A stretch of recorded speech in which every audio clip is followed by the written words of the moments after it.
Hey guys, Mr. Backerberg here. In this video, we're going to look at derivatives in economics. So engineers use the terms velocity and acceleration to refer to derivatives of functions that describe motion.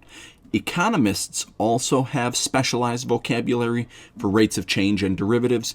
They use the term marginals. So if you're running a manufacturing operation, the cost of production, which we're going to call C of x, is a function of x, which is the number of units being produced. The marginal cost of production is the rate of change of the cost with respect to the level of production. So it's the derivative of the cost function with respect to that x variable. So suppose our C of x function represented the dollars that we need to produce x tons of steel in 1 week.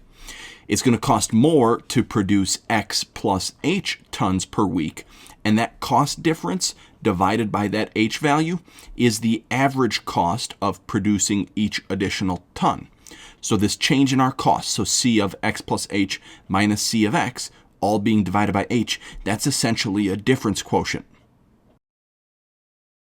Now, if we take the limit of that ratio as h is approaching 0, that is the marginal cost of producing more steel per week when the current production is x tons. So this limit as h approaches 0 of this difference quotient, that's the derivative of whatever your cost function is.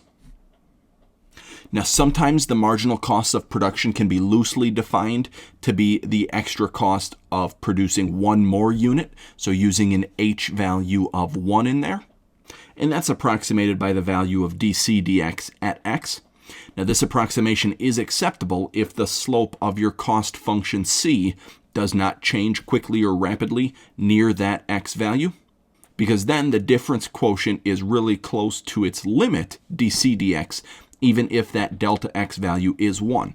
And this approximation works best for really large values of x. So in this example, we're going to work with marginal cost and marginal revenue.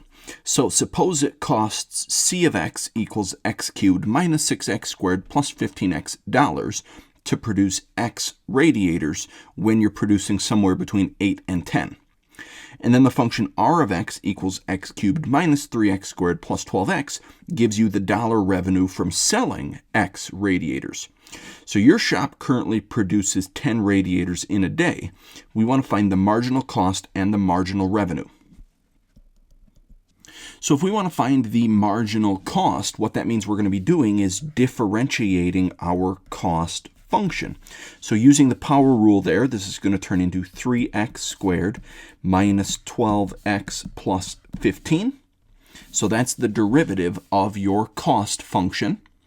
But now we know that we're producing 10 radiators per day. So that's going to be our x value. So we're going to look at the derivative of c at an x value of 10. So this is going to be 3 times 10 squared minus 12 times 10 plus 15. And if we simplify all of that down, we're going to end up getting $195 as our answer. So the marginal cost of producing one more radiator, if 10 are being produced, is $195. Now, we also want to look at the marginal revenue.